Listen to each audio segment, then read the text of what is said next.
Magandang araw po sa inyo, Sir Blair. Lalong-lalo na po sa mga giling ninyong tagapakinig at taga-suporta sa inyong mga YouTube channel na The Voice Addict at mga kwento ni Apong Isaac. Ang kwentong ibabahagi ko sa inyo ay naganap taong 1990. Ang buhay ko ay hindi kagaya ng iba na tahimik at masaya. Simula pa noong bata pa ako hanggang sa magkaroon ako ng asawa at anak, naging manunugis pa rin ako ng mga aswang. Dahil sa matagal na panahong ginugol ko sa pakikipaglaban sa mga kampon ng kadiliman, nahasa ang kakayahan ko hanggang sa naging malupit akong manunugis ng mga aswang. Subalit ang kakayahan kong pumatay ng mga aswang ay meron palang hangganan dahil nagkaroon ako ng matinding kaaway. Isang pinakamalakas na aswang nagkagawin ng lahat para makapaghiganti sa akin. Sa hindi inaasahang pagkakataon, natuntun nito ang kinaroroonan ng pamilya ko. At doon na nga naganap ang karumal-dumal na pagpatay niya sa buo kong pamilya. Hanggang ngayon ay hindi ko pa rin nakakalimutan ang bawat detalye sa pagkamatay nila. Bago ko nga po pala simulan ang aking istorya, ay nais ko po lamang ipaalam sa inyo na ang pangalan at lugar na aking ginamit ay sinadya ko pong binago upang mapangalagaan ang kaligtasan ng lugar sa totoong pinangyarihan ng aking kwento. Kilalanin niyo na lamang po ako sa pangalang Ramon. At ito ang aking kwento. Mabilis akong tumatakbo noon pauwi sa bahay dahil nagkaroon ako ng masamang kutob. Kagagaling ko lang noon sa pakikipaglaban sa mga aswang. May bahid pa nga ng dugo ang talim ng itak ko. Ang tawag naman sa armas ko ay sinuwak. Isang sandatang may maliit na talim na kasing talas ng blade at may tulis sa dulo. 2 kalahating dangkal lang ang haba nito. Sapat na yon para pumatay ng mga aswang. Habang madilim ang paligid, tinahak ko ang daan papunta sa bahay. Kinabahan ako sa hindi ko malamang dahilan. Naisip kong baka nanganganib na ang buhay ng pamilya ko. Halos hindi lumapat ang mga paa ko sa lupa dahil sa labis na pagmamadali. Nang matanaw ko ang bahay namin, nakarinig ako ng malakas na pagsigaw kasabay ng garalgal na boses ng mga halimaw. Saktong pagdating ko sa tapat ng bahay namin, nakita ko sa loob ang mga magulang ko. Kasama nila ang mag-ina ko. Hawak sila ng mga aswang. Naramdaman nila ang presensya ko. Kaya naman, tumingin sila sa gawi ko. Anong ginawa niyo sa pamilya ko? Lumabas kayo sa pamamahay ko! Ako ang harapin niyo! Kinaladkad nila ang pamilya ko palabas ng bahay namin. Kitang-kita ko ang takot sa mukha nila. Kaya naman, para na ring binabayo ng maso ang dibdib ko. Dahil kapag nagkataon, hindi ko sila maililigtas ng sabay-sabay.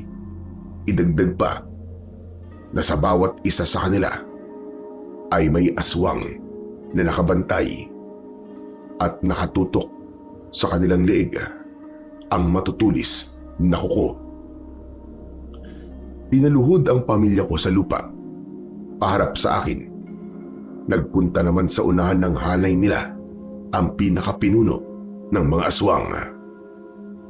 Dumating na ang inaasahan ko. Ano pang hinihintay ninyo? Patayin niyo na Ang manunugis na yan! Mga walang hiya talaga kayong mga halimaw kayo. Bitiwan niyo ang pamilya ko at ibibigay ko sa inyo ang pinakamatinding laban na hindi niyo pa nararanasan. Ang lakas ng loob mong utusan ako. Pagkatapos mong patayin ang pamilya ko. Nararapat lang yun sa kanila. Dahil kampon sila ng kadiliman. Isa pa, inubos ko na rin ng iba mong mga alagad sa kabilang baryo. Kaya kung ayaw mong ubusin ko ang lahi ninyo, pakawalan niyo ang pamilya ko. Hindi namin sila pakakawalan dahil papatayin namin kayong lahat. Biglang natigilan sa pagsasalita ang pinuno ng mga aswang. Nakatingin siya sa kamay ko na may tangan sa itak. Sandali lang. Kilala ko ang armas na yan. Kaya pala malakas sa loob mong kalabanin ako. Dahil tangan mo ang itak na sinuwak. Ang pinakamalakas na armas na makatatalo sa aming lahi. Hindi na ako mahihirapang mabawi yan sa'yo. Dahil narito ka na. Mamamatay na muna ako.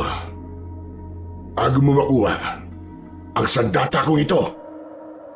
Hindi ako natatakot sa'yo. Dahil hawak ko ang pamilya mo. Pero bago yun, sisiguraduhin ko na muna na pati sila ay mamamatay kasama mo. Alam mo bang sa kakahanap ko na sandatang yan, marami na kaming nabiktima. Kaya naman, masaya ako dahil makukuha ko na ang matagal ko nang pinapangarap na sandata. Itaga mo sa bato. Hindi mo ito makukuha sa akin. Hindi ko hahayaang may dumagdag pa sa mga taong naging biktima ninyo. Tatagpasin ko kayong lahat na para bang mga tubo. Pues, ang pamilya mo na ang idadagdag ko sa mga naging biktima ko. Nanlaki ang mga mata ko at halos mabaliw ako sa labis na takot nang sabay-sabay silang saksakin sa liig ng mga aswang na nakabantay sa kanila. Bumulwak ang masaganang dugo mula sa nabutas nilang liig. Bumagsak sila sa lupa habang nagkikikisay ang katawan at lahat sila nakatingin sa akin. Nanginginig ang buong katawan ko at nanlabo ang paningin ko dahil sa luhang pumatak galing sa mga mata ko. Tanging nagawa ko ay sumigaw ng malakas. Itay! Inay! Iko! Ang mag-iina ko! Magbabayad kayo mga hayop kayo! Papatayin ko kayong lahat! Ano ang pakiramdam na mamatay ang pamilya mo sa harap mo? Masaya ba? Tignan mo kung paano sila lapain ng mga alagad ko para malaman mo kung ano ang naramdaman ko nang pinatay mo mga magulang ko. Huli na para iligtas ko ang pamilya ko dahil pinagtig-isahan na sila ng mga aswang na may tangan sa kanila. Pinagkaguluhan nila ang paglantak sa lamang loob ng kaawa-awa kong pamilya. Kaya hindi ko na napigilan ang sarili ko at sumugod ako. Mga hayop kayo! Papatayin ko kayong lahat! Pagbabayaran niyo ang ginawa niyo sa pamilya ko! Yan din naman ang ginawa mo sa pamilya ko. Kaya patas na tayo ngayon! Kailanman, hindi magiging patas para sa akin ang ginawa niyong pagpatay sa mga mahal ko sa buhay. Lalong-lalo ka na demonyo ka. Hindi ko kayo titigilan hanggat hindi nauubos ang lahi ninyo. Hindi rin ako titigil hanggat hindi kita napapatay. Hala, sige mga alagad ko. Salubungin ang manunugis na yan. Isunod siya sa pamilya niya. Pero ito ang tatandaan nyo. Kahit anong mangyari, kunin nyo ang sinuwak. Inilabas ko ang galit na nararamdaman ko nang magtagpo kami ng mga aswang sa gitna ng bakuran. Bawat tamaan ng armas ko, sinisigurado ko na mawawasak ko ang kanilang katawan. Pinutol ko rin ang kanilang mga braso at binti. Para akong nagtatadtad ng karne kapag pinupugutan ko sila ng ulo. Hindi ako tumigil sa pag-atake hanggat hindi ko rin nahuhugot ang kanilang lamang loob. Dahil sa mabilis kong pagkilos at malakas na pagwigwas ng taga sa kanilang katawan, napaatras ang kanilang pinuno. Wala akong pakialam kung may tumatamang kalmot sa katawan ko. Ang gusto ko lang ng mga sandaling yon ay ubusin ang mga aswang at makalapit sa kinaroroonan ng kalaban. Habang nakikipaglaban ako sa mga alagad niya, panay naman ang sigaw ng pinuno ng mga aswang. "Lumaban kayo! Mga inutil! Mga walang silbi!" Naramdaman ko ang panghihina ng katawan ko dahil na rin sa mga tinamuong sugat sa katawan. Akala ko konti lang ang makakalaban kong aswang, pero nagulat ako dahil dumagsa ang iba pang mga nilalang na nagtatago sa likod ng bahay namin. Idagdag pa ang mga aswang na mula sa himpapawid. Bumaba sila sa lupa at pinagtulungan nila akong atakihin. Sinikap ko na mapapatay ko ang mga aswang bago sila makalapit sa akin.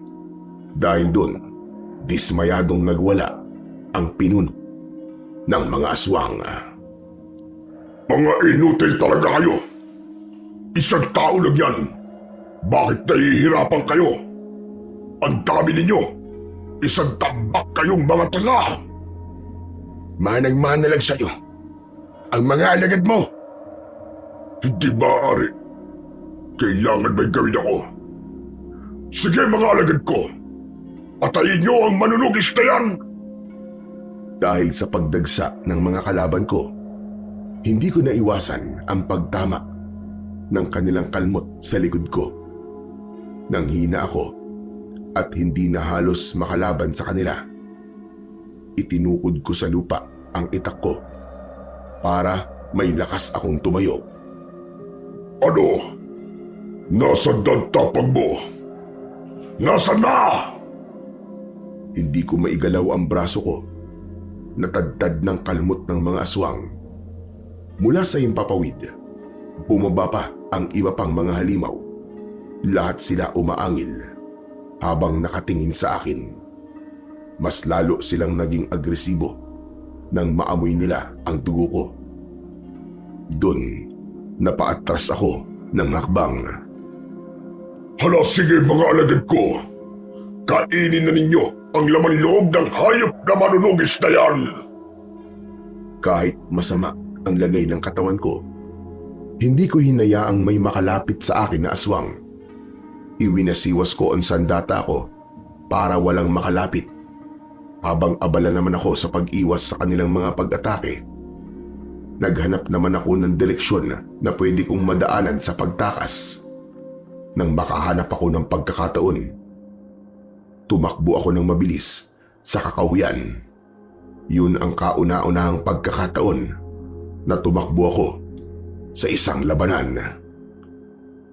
Kailangan kong mabuhay para may paghiganti ko nangyari sa pamilya ko. Pero sa sobrang sakit ng mga sugat ko, sa palagay ko, hindi ako makakalayo sa kanila. Diyos ko, hinahabol nila ako. Kailangan kong makarating sa ibaba ng bundok na to para humingi ng tulong sa mga tao. Dahil sa panghihina ng katawan ko, hindi ko magawang tumakbo ng mabilis. Pero ang armas ko, hindi ko binibitiwan. Madilim ang paligid. Halos wala akong makita. Palakas ng palakas ang pag-angin nila. Natitiyak kong malapit na nila akong maabutan. Mabilis ang takbo ko, ngunit natigilan ako nang humantong ako sa mataas na bangin. Nalito ko kung saan ako dapat na pumunta. Huli na, dahil naabutan na nila ako. Nakaharang sila sa mga daan na pwede kong lusutan. Mabilis na lumapit sa akin ang pinuno ng mga aswang. Sinakal niya ako sa leeg at bumaon ang kuko niya sa laman ko. Umangat ang mga paa ko sa lupa habang nakatapat ako sa bangin. Upang hindi makuha ng aswang ang sandata ko, binitiwan ko ang sinuwak at nahulog yun sa bangin. Sa wakas, nahuli rin kita. Bitiwan mo ako. Hayop ka! Ito na ang magiging katapusan mo. Dahil dahan-dahan kong ibabaon ang mga kuko sa tiyan mo. Ang sakit! Alisin mo mga kuko mo sa tiyan ko! Hayop ka! Mas lalo kong ibabaon to hanggang sa madukot ko ang laman loob mo. Mapatay mo man ako. Hindi mo na makukuha ang sandata ko. Ano ka mo? Nasaan ang sandata? Nasaan ang siluwak? Wala na. Nahulog na. Hindi maaari. Anong ginawa mo? Nasaan ang itak? Ganyan nga. Lakasan mo pa ang sigaw mo. Ngayon pa lang, hindi ka na nagtagumpay, Diablong Buwangka! Hanggang sa tuluyan ang ibinaon ng pinuno ng mga aswang ang kuko niya sa tiyan ko. Ramdam na ramdam ko ang sakit na unti-unting napupunit ang laman ko. Dahil sa pagpupumiglas ko, tinamaan ko ng sipa ang sikmura niya. Kaya naman, nabitiwan niya ako. Bumagsak ako sa gilid ng bangin. Doon na nga niya ginawa sa akin ang sunod-sunod na pagkalmot sa likod at dibdib ko. Hindi pa siya nasiyahan. Sinaksak niya ako ng paulit-ulit sa tiyan ko. Ramdam ko ang pagbulwak ng dugo sa mga sugat ko. Pinagsisipa niya ako hanggang sa hindi na ako halos makagalaw. Hinawakan ng pinuno ng mga aswang ang panga ko. Sinipat-sipat niya ang mukha ko. Saka niya ako binitiwan at isang malakas na sipa ang naramdaman kong tumama sa tadyang ko. Dahil sa malakas ang pagkakasipa niya sa akin, tuluyan akong nahulog sa bangin. Inakala ng pinuno ng mga aswang na patay na ako. Kaya hindi na siya nag-abala pang bumaba sa banging kinahulugan ko. Basta, ang huling natatandaan ko ng gabing yun, humampas ang ulo ko sa isang bato. Nang magkamalay ako, ay nasa isang silid na ako na hindi pamilyar sa akin. Naramdaman ko rin ang mga bendang nakatali sa katawan ko, pati na sa ulo ko. Napakunot ang noo ko dahil wala akong maalala kung paano akong nakarating sa lugar na yon. Binalot ng takot ang dibdib ko dahil wala akong matandaan tungkol sa pagkatao ko. Maya-maya pa, napatingin ako sa matandang lalaking nagsalita sa tabi ko. Aba, mabuti naman at gising ka na. Sa dami ng tinamo mong sugat sa katawan, himala na lang na nabuhay ka pa. Sino ho kayo? At ano pong ginagawa ko sa lugar na ito? Ako si Tatang Ilyas. Ako ang albularyo gumamot sa'yo. Mabuti na lang at napadaan ako sa bangin na yun. Marami pa naman ang gumagalang mababangis na hayop sa lugar na ito.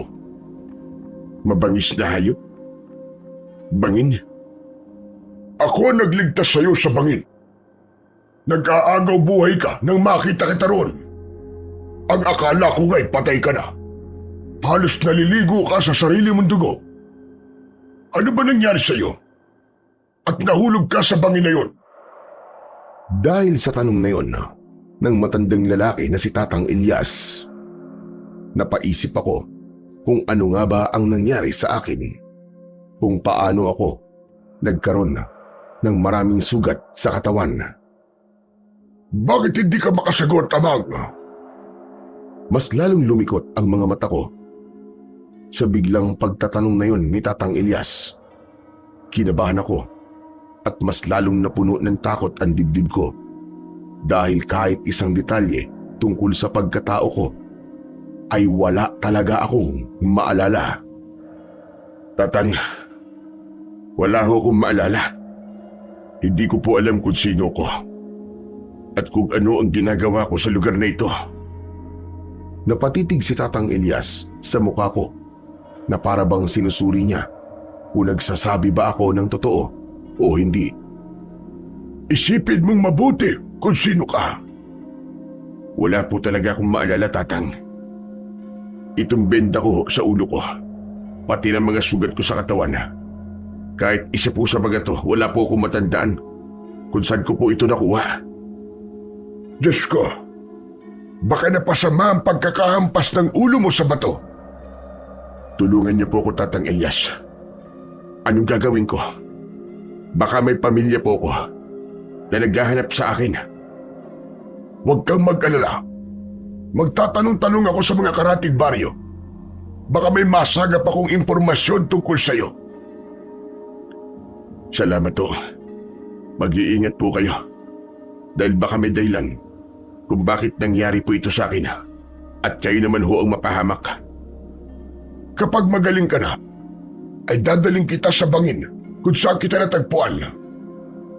Masakali tayo na baka meron kang maalala kapag nakita mo ang lugar na yon. Salamat po, Tatang Elias. Ay siya nga ho pala. Ano ho bang lugar ito? Nandito ka sa baryo ng Santa Ines. Ang alam ng mga taga rito, apo kita. Ginawa kong bagay na yon upang mapangalagaan ang kaligtasan mo. Malakas ang kutob kong may nagtangkas sa buhay mo. Kaya kailangan mo munang magpanggap bilang apo ko. Naiintindihan ko. Mabuti naman. Isa pa, sinabi ko sa mga taga rito na aksidente ang sinasakyan mo habang papunta ka rito. Kaya kung nawala ang alaala mo, mas mapapadali ang pagpapanggap mo. Pero Tatang Elias, makakabalik pa po ba ako sa dati? Siguro, hindi ko rin alam. Pero huwag kang mag-alala. Baka ilang araw lang ay maaalala mo na rin ang tungkol sa nakaraan mo. Ngunit habang wala ka pang pangalan, ang ibibigay ko sa iyo ang pangalan ng kapatid ko na si Ramon. Magmula ngayon, ang pangalan mo na ay Ramon. Ano na po ang gagawin ko, Tatang Elias? Habang wala ka pang mapupuntahan, mas makabubuting dumito ka na muna sa bahay ko. Tatang Elias, tanong lang ho. Gaano na po ba ako katagal na nasa bahay niyo? Aba, halos 2 linggo ka nang walang malay. Matagal din na gumaling ang mga sugat mo, kaya hanggang ngayon ay may benda pa rin ang katawan mo. Bakit po kaya matagal humilom ang mga sugat ko? Dahil sa tingin ko, hindi simpleng sugat lang ang mga yan. Maaaring kagagawan yan nang mabangis ka nila lang. Ang hirap po ng ganito. Hindi ko rin maalala kung sino may gawa nito sa akin. Kapag pinilit kong alalahanin ang nakaraan ko, sumasakit naman po ang ulo ko. Huwag mo na munang isipin ang bagay na yan. Magpagaling ka na muna.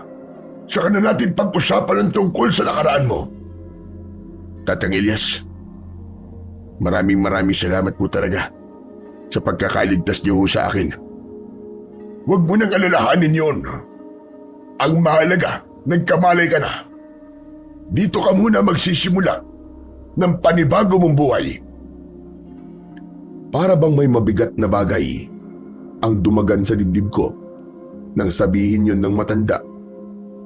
Magulo ang isip ko dahil hindi ko alam kung paano ako magsisimula sa lugar na pinagdalhan sa akin ni Tatang Elias. Pagkalipas naman ng 6 na buwan, magmula nang mangyari yun sa akin, hindi pa rin bumabalik ang mga alaala ko. Madalas, nananaginip ako ng masama, ngunit malabo naman ang muka ng mga taong nasa loob ng panaginip ko. Tapos, ang dibdib ko ay parang palaging binabayo ng maso dahil sa labis na takot kahit wala naman akong kinakatakutan. Iba rin ang napapansin ko sa pandinig ko. Para bang may mga bulong akong naririnig, mga pangalan na hindi naman pamilyar sa akin.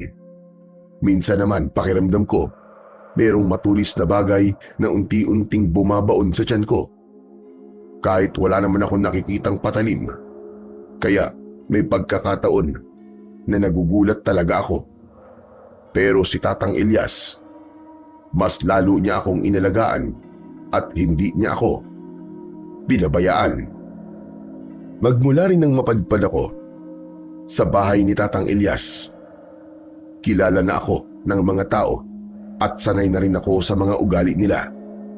Ngunit ang ipinagtataka ko sa sarili ko, naging mahilig na ako sa mga insekto. Kung minsan naman ay pinaglalaroan ko na ang mga tutubi, paru-paro at kung ano-anong mga hayop na makikita kong kakaiba. Akala ko kapag gumaling ako ay maaalala ko na ang nakaraan ko. Pero nagkamali ako dahil mas lalong lumala ang kalagayan ko. Para akong baliw na kinakausap ang sarili ko. Dahil sa nangyari, madalas na akong pinagtatawanan ng mga tao sa lugar na yon. Kaya naman, para makalimot, pumupunta ako sa gubat para maghanap ng mapaglilibangan. Hanggang sa napadpad ako sa palayan at nakakita ko ng isang paru-paro.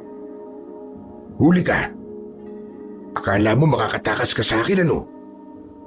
Teka, sayang naman ang kulay ng pakpak mo, paru-paro. Baka masira ako. Bakit naman kasi nagpahuli ka pa sa akin eh? Hinaplos ko ang pakpak ng paru-paro ng marahan na parabang awang-awa ako sa kanya. Lalo na at nakita kong may sugat ito dahil sa puwersang ginamit ko habang hinuhuli ko ito. Pakakawalan na nga kita. Kawawa ka naman eh. Hehe, tol, baliw ka na ba? Nagsasalita kang mag-isa. Natigilan ako nang marinig ko ang boses ni Jessie. Kasama siya ni Barok. Sakto ang dating nila na nakalipad na ang paru-paro. Malapit ang lugar na yon sa palayang sinasaka ni Barok at Jessie. Sila ang mga taong madalas na pinagtatawanan ang kalagayan ko. Dahil doon, may isang bahagi sa puso ko ang nag-uutos na labanan ko sila at dukutin ang kanilang dila. Aba, oo nga no. Si Baliw nga. Teka, lapitan natin. Kahit narinig ko na ang boses ng magkaibigang Barok at Jessie, ay hindi ako umalis sa kinatatayuan ko. Hinintay ko silang lumapit habang pinagtatawanan nila ako. Hehehe, tignan mo nga naman ang pagkakataon, Barok oh. Sa dinami-rami ng makikita natin, ang baliw pa na ito ang nakita natin. Isipin mo nga naman. Baka naghahanap na naman ng tutubi at paru-paro si Ramon. Malamang sa malamang ay ganun nga ang ginagawa niyan. Hoy Baliw, umuwi ka na nga sa inyo. Ang dapat sa'yo, nakakulong na sa mental hospital. Huwag ka rito sa lugar namin. Nakakasira ka ng araw eh. Bakit naman? Hindi ko naman kayo inaano ah. Abat, umaarte ka pa na parang bata. Hoy, buwang, hindi ka na bata no? Matandang damulag ka na. Malaki at matangkad. Hindi bagay sa'yo. Para kang bonjing. Tol, gusto yata ng walop eh. Teka, anong walop ang sinasabi nyo? Ay, baliw nga. Walop, hindi alam. Ang walop dito sa baryo namin, suntok. O ano? Gusto mo makatikim ng suntok? Para malaman mo kung anong ibig sabihin ng walop? Teka, wag. Masakit yun. Wag niyo akong sasaktan. Alam mo Ramon, sa tuwing nakikita kita, kumukulo talaga ang dugo ko sa'yo. Ewan ko ba kung bakit? Bakit kumukulo ang dugo mo? May nagluluto ba sa loob ng katawan mo? Kaya kumukulo ang dugo mo? Wow, tol! Komedyante! Ang angas nito ah. Ang dapat dito, pinapabagsak na. Aray! Wag, Jesse. Masakit. Bakit mo ba ako tinutulak? Bakit? Papalag ka? Dahil itinulak ako ni Jesse, napaatras ako ng hakbang. Hindi pa siya nasiyahan.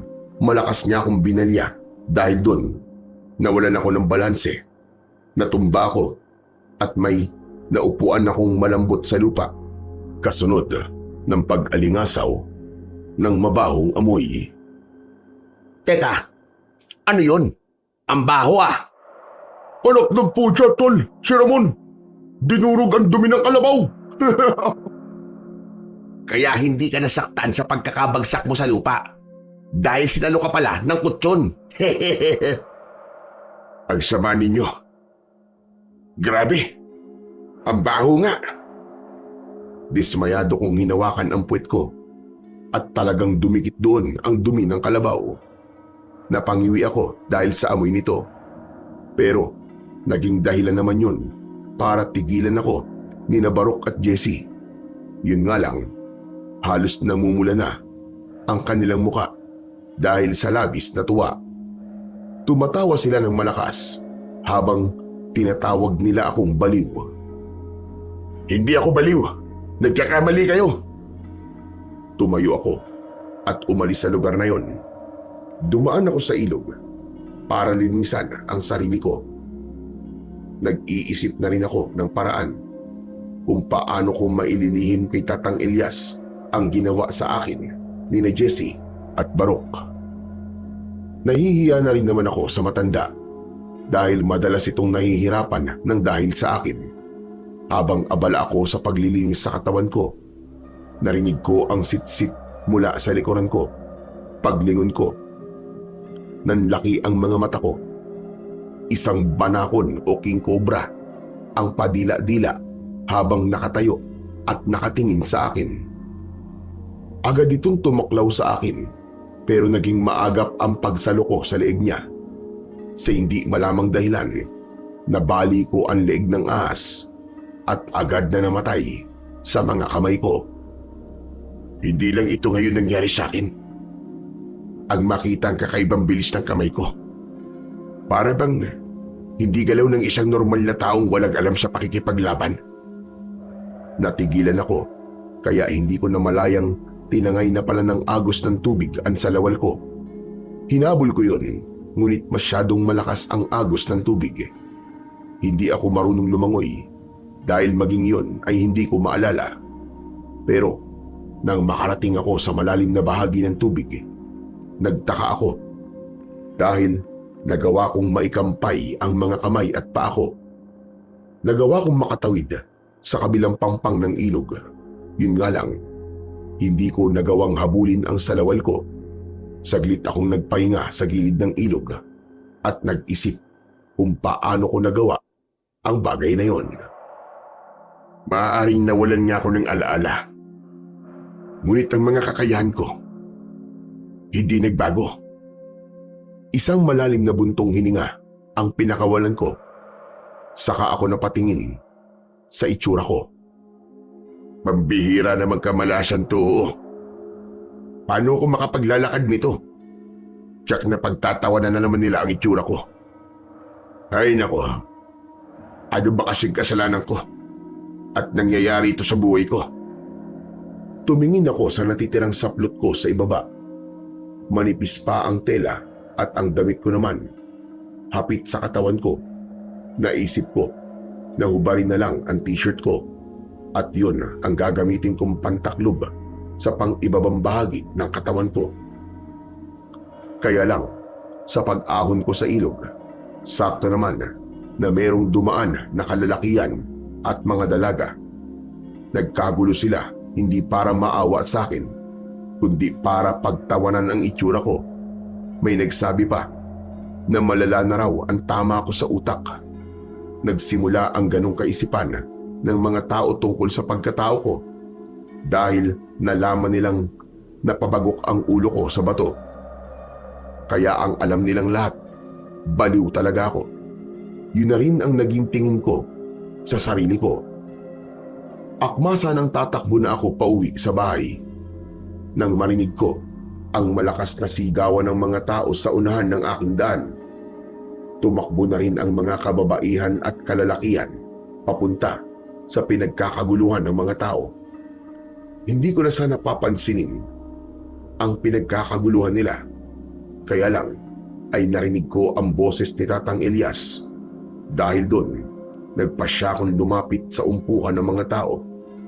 Paglapit ko sa mga ito, walang nakakapansin sa itsura ko. Dahil abala sila sa pagtingin sa dalawang lalaking nakaandusay sa lupa. Diyos ko po, ngayon lang nangyari ang ganyang klaseng pagpatay. Hindi maganda ito. Kailangan pagtuunan agad ito ng pansin ng kapitan natin. Tatang Elias, ano po nangyari sa mga yan? Gulat na napatingin sa gawi ko si Tatang Elias. Hindi niya sinagot ang tanong ko dahil napatitig siya sa itsura ko. Kaya naman, inilayo niya ako sa mga tao. Anong ginagawa mo rito, Ramon? Napadaan lang ho. Hay nakong kalokohan mo. Abay, bakit ganyan ang itsura mo? Nasa na sa lawal mo? Napakamot ako sa batok dahil wala akong maisip na dahilan na maisasagot sa matanda. Kaya sinabi ko na lang kung ano ang totoong nangyari. Tinangay po kasi ng agos ng tubigan sa lawal ko kanina. Naglinis po kasi ako ng katawan dahil napaupo po ako sa dumi ng hayop eh. Teka, Tatang Elias, ano po ba nangyari sa dalawang lalaking yan? Bakit? Hindi mo ba nakita kung ano ang itsura nila? Hindi po eh. Halika, tignan mo. Silipin natin ulit. Hinawi ni Tatang ang mga taong nakaharang sa daan. Kaya tumambad sa paningin ko ang itsura ng mga lalaking wala ng buhay. Para bang may bumaon na libo-libong kutsilyo sa dibdib ko nang makita ko ang itsura ng mga ito. Wakwak ang ligat tiyan ha. Sa loob ng kanilang tiyan ay may buhay na kulay itim na sisiw. Paano nangyari yun, Tatang Elias? Sa bahay na lang natin pag-usapan. Ang mahalaga, nakita mong may masamang nangyayari sa baryo natin ngayon.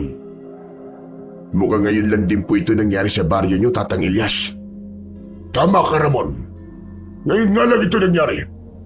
Hala, sige na, umuwi na tayo. Nang makapagpalit ka na rin ng damit mo. Sa paghila sa akin ni Tatang Elias, bigla akong nahilo. Para bang may biglang eksenang lumitaw sa isip ko. 4 na tao ang nakita ko. Nakaluhod sila sa lupa. Sa likuran nila may mga anino. Iniling-iling ko ang muka ko. Napilit na inaalala kung ano ang itsura nila. Pero saglit lang at nawala ulit ang bagay na yon sa isip ko. Kaya naman, natigilan si Tatang Elias nang hindi ako naglakad para sumunod sa kanya. Ano pa bang hinihintay mo, Ramon? Tara na, umuwi na tayo. Muling hinila ni Tatang Elias ang kamay ko. Habang abala naman ako sa pag-iisip kung ano ang bagay na nakita ko sa isip ko. Kaya habang naglalakad kami ng matanda pauwi sa bahay, ay binanggit ko sa kanya ang mga napapansin ko sa sarili ko. Binitiwan naman ito ang kamay ko, saka tumigil sa paglalakad at hinarap ako. Anong ibig mong sabihin na may nakikita ka? Kanina ho kasi sa isip ko, may biglang mga imaheng lumitaw. Nakakatakot po dahil bumilis ang tibok ng puso ko. Hindi kaya unti-unti nang bumabalik ang mga alaala mo? Pero, Tatang Elias, nangyari lang po yun nang makita kong katawan ng mga biktima. Isa lang ang ibig sabihin nun. May nakita ka ng ganong eksena sa nakaraan. Maaaring may nakita kang patay. Kung ganun ho, unti-unti na nga pong bumabalik ang alaala ko. Tama ka. Baka ganun nga ang nangyayari sa'yo. Sa palagay niyo, sino pong pumatay sa dalawang lalaki? Hindi sino ang dapat na itanong mo sa akin, Ramon, kundi kung anong klaseng nilalang ang pumatay sa kanila. Ano? Hindi ko ho kayo maintindihan. Halika, bilisan mo sa paglalakad. Sa bahay tayo dapat na mag-usap tungkol dyan. Pagkalipas ng 15 minutong paglalakad, ay narating namin ang bahay ni Tatang Elias. Mabilis kaming pumasok sa loob at pinag-usapan namin kagad ang tungkol sa mga biktima. Kahit ngayon lang nangyari, ang brutal na pagkakapaslang sa dalawang lalaki. Alam ko kung anong uri ng nilalang ang pumatay sa kanila. Ano pong klaseng nilalang ang pumatay sa kanila, Tatang Elias? Ang pumatay sa kanila ay ang tinatawag na aswang kalibunan. Ano? Aswang kalibunan? Ano pong uri ng nilalang ang kalibunan? Siya ang sinaunang aswang na nakatira sa kagubatan. Bago pa man dumating ang mga Kastila, umiiral na ang kanyang lahi. Nababalot na makapal na balahibo ang kanyang katawan. Nagtatanim siya ng kulay itim na sisiw sa kanyang biktima.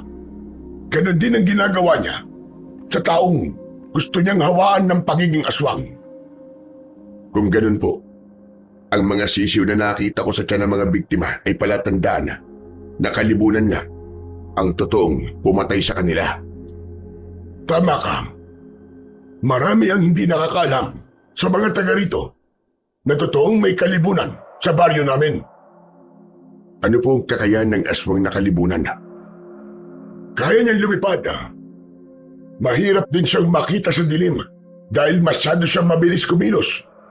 Lalo na pagsapit ng gabi. Ang nakakabahala pa, kaya rin niyang mag-anyong tao sa araw at makihalubilo sa atin nang hindi nararamdaman ng kahit na anong klaseng mutya o anting-anting.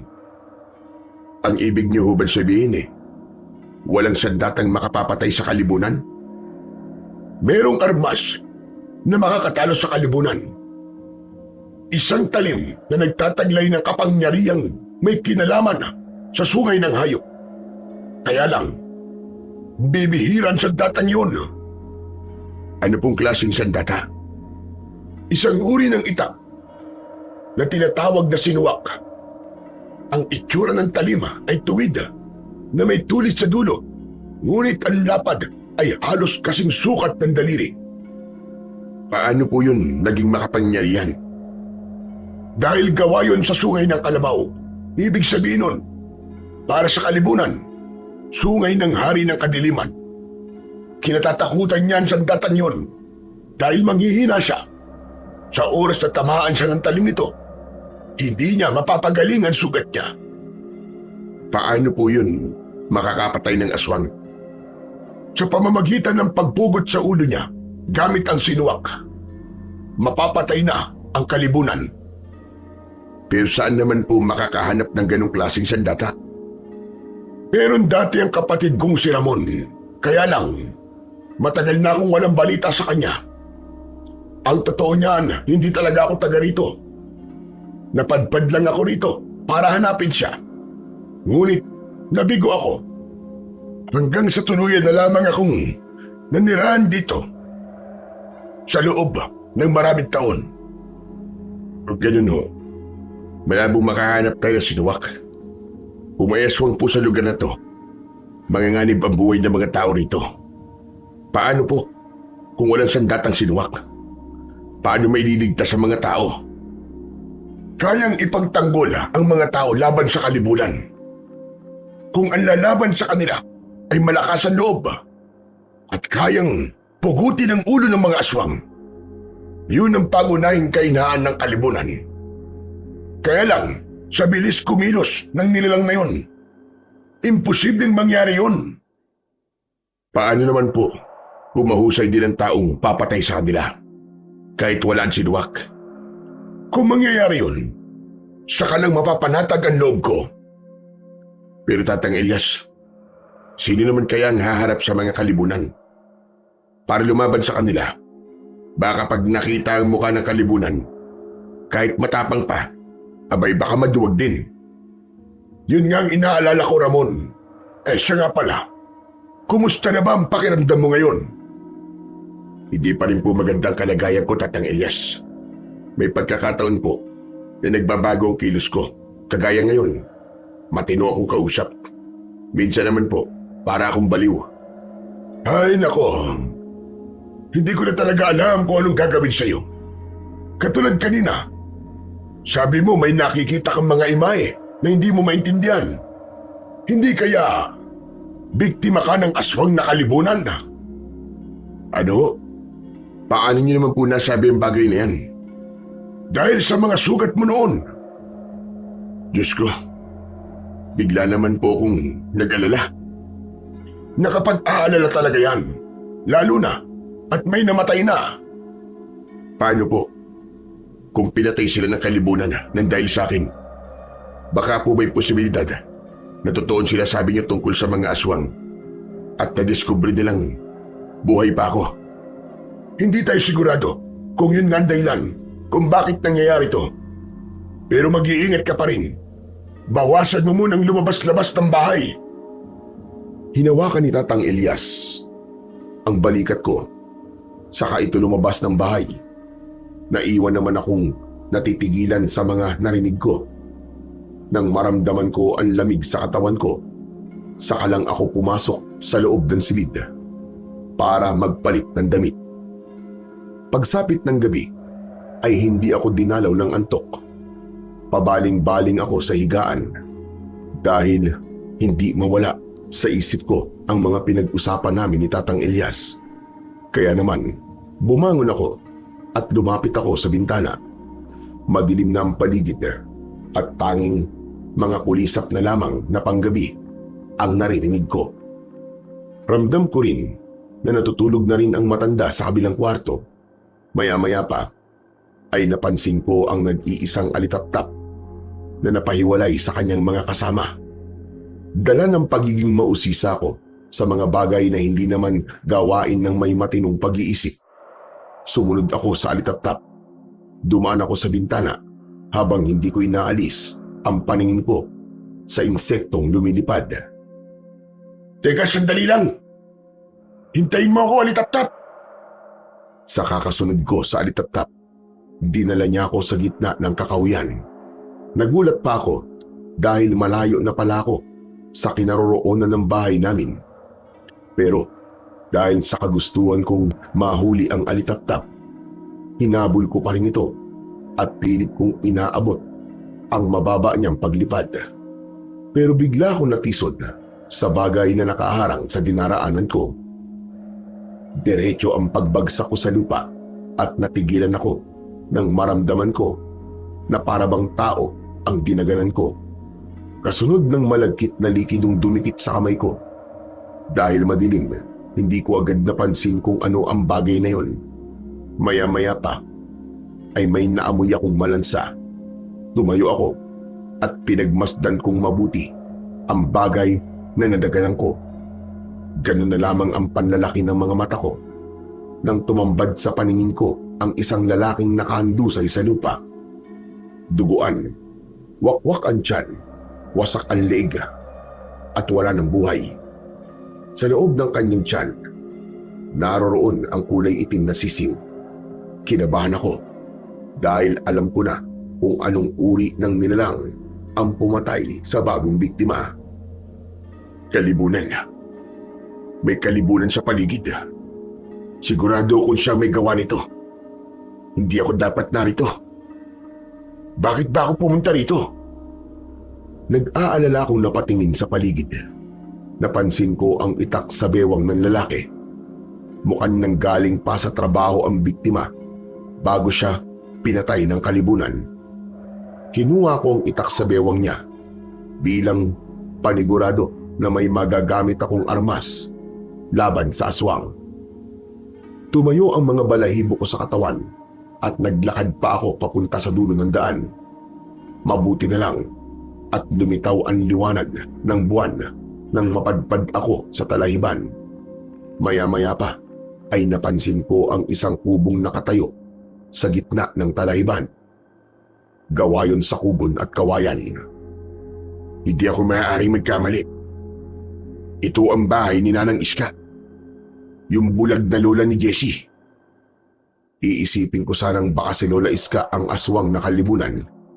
Pero natigilan ako dahil nakita ko ang mga aninong pumaligid sa bahay ng matanda.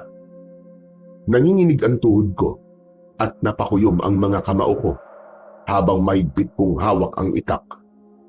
Nagsimula na nga ang mga aswang na kalibunan na sirain ang dingding at bubong ng bahay ng matandang babae. Wala na sana akong balak na tumulong dahil nga natatakot ako. Pero namalayan ko na lang na sumigaw na ako ng malakas. Hoy! Mga halimaw kayo! Layuan yung bahay ni Lola Iska! Naku, patay na! Lagot! Tumingin silang lahat sa akin at papalapit na sa kinaroroonan ko. Bakit ba kasi ako sumigaw? Itinutok ko sa kanila ang itak ko. Ngunit patuloy lang sila sa paglapit. Nang tamaan ng liwanag ang kanilang katawan, nakita ko ang mabangis nilang anyo na parabang mga asong nauulon. Hindi ako umatras. Parabang sanay na akong makakita ng aswang. Isang bagay na hindi pamilyar sa pakiramdam ko. Anong nangyayari sa akin? Kanina lang ay takot na takot ako pero ngayon, wala na akong ibang gusto kundi ang pugutan sila ng ulo. Nagulat ako sa sunod kong ginawa. Para bang may ibang taong nagkokontrol sa kilos ko. Sumugod ako sa mga kalibunan at mabilis ko silang pinagtatataga ng itak. Tinamaan sila sa katawan. Ang iba naman ay sa liig. Sa gilid naman ng mga mata ko, may iba pang aswang ang patuloy na sumisira sa bahay ni Lola Iska. Kaya naman, binilisan ko ang pakikipaglaban sa mga kalibunan para matulungan kagad ang matanda. Totoo sabi ni Tatang Elias, mabibilis talaga sila kumilos at konti lang ang tinatamaan ng itak ko. Pero tiyak naman sa gagawin ko ito, mamamatay silang dilat ang kanilang mga mata. Ibinato ko ang itak ko sa gawi ng kalibunan. Napapasugod sana sa kinaroroonan ko. Kahit mabilis ang kilos nito, hindi siya nakaligtas sa pagtama ng talim sa pagitan ng kanyang mga mata. Mabilis akong tumakbo papalapit sa kinaroroonan ng aswang. Binunot ko ang itak at magkakasunod na pagtaga sa liig ang ginawa ko sa kanya. Hanggang sa mapugutan ko ito ng ulo. Dinampot ko ang ulo ng kalibunan at ibinato ko yun sa nakahanay na mga aswang. Lahat sila ay natigilan sa ginawa ko. Kaya pati ang iba pang mga kalibunan na sumisira sa bahay ni Lola Iska ay tumigil na rin at ako na ang kanilang hinarap. Ano? Nagulat ba kayo Akala niyo siguro walang maglalakas ng loob na lumaban sa inyo, no? Mabilis pa sa kidlat na lumapit ako sa mga nilalang na parabang alam na alam kong gamitin ang itak na hawak ko. Tumalon ako at pagbagsak ko, naitarak ko na kagad ang itak sa ulo ng unang kalibunan. Bumagsak ito sa lupa at mabilis kong pinugutan ng ulo. Dahil doon, paatras ang iba pa nitong mga kasama at sinubukan tumakas pero naging maagap ang pagtayo ko. Naibato ko na kagad ang itak sa nilalang na balak sanang lumipad. Pagbagsak nito sa lupa, mabilis akong lumapit at binunot ang talim sa katawan nito. Tinanggal ko ang kanyang pakpak. Pinutulang ko ito ng mga binti. Saka ko pinugot ang kanyang ulo. Pagkatapos, tinungtungan ko ang dibdib ng kalibunan habang nakangisi akong nakatingin sa mga natitigilang aswang. Para bang nag-ibang tao ko ng mga sandaling yon. Humanda kayo! Ako naman ang aatake sa inyo! Isa-isa ko silang inasinta ng itak at nagkagulo sila nang bigla ko silang sinunggaban. Hindi gumana sa akin ang mabilis nilang pagkilos. Pero dahil sabay-sabay sila sa pag-atake, hindi ko naiwasan ang kalmot nila na tumama sa likod ko. Nang maramdaman ko ang kuko nila sa katawan ko, may bahagi ng alaala ko ang bumalik na para bang nangyari na rin yun sa akin. Pero dahil nasa gitna ako ng labanan, pinagtuunan ko muna ng pansin ang mga kalaban. Sa isang iglap, nagawa ko kagad na gilitan ng leeg ang lahat ng mga aswang na umatake sa akin. Bumagsak ang mga ito sa lupa habang umaagos ang kulay itim nilang dugo.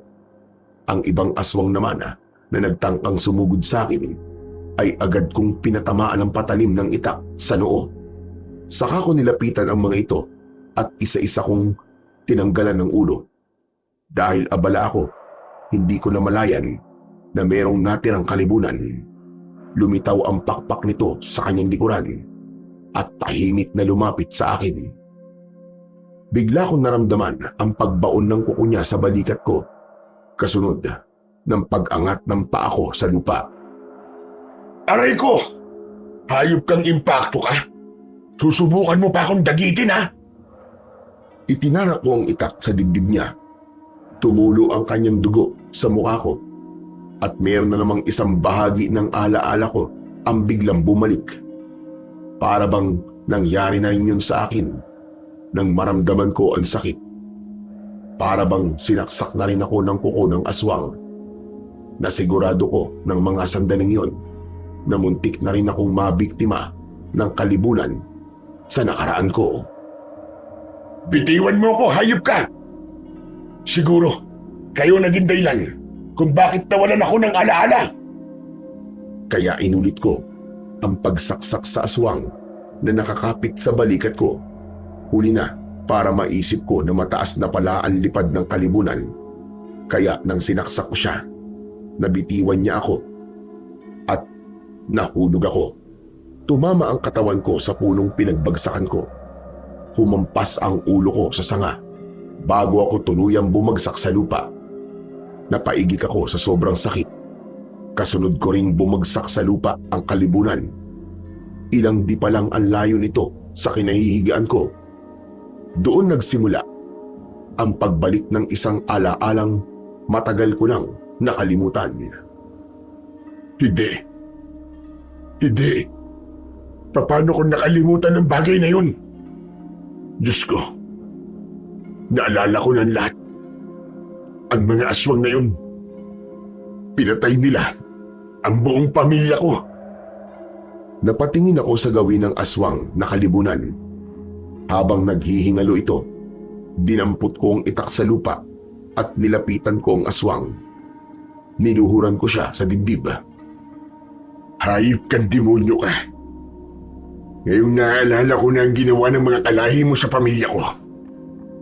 Matitikman mo na ngayon ang paghihiganti ko.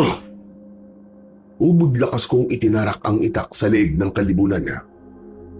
Nagkakakawag ang kanyang pakpak dahil sa labis na sakit.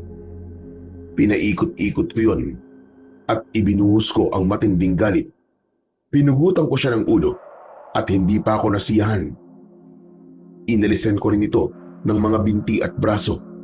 Tumayo ako habang pinagmamasdan ko ang nakahandusay na aswang.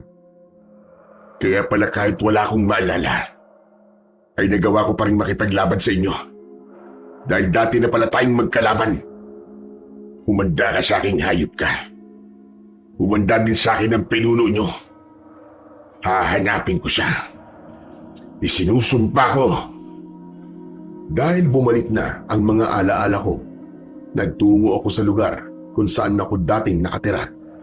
Pagdating ko ron, tumambad sa paningin ko ang bahay namin. Nanlumo ako sa natatnang ko dahil sira na yon at ginapangan na ng mga damong ligaw sa paligid. Napaluhod ako sa lupa habang umiiyak. Hindi ko maipaliwanag ang galit na nararamdaman ko, pati na ang sakit, sanhi ng pagkawala nila. Diyos ko, ang pamilya ko, hindi ko man lang sila nailibing ng maayos.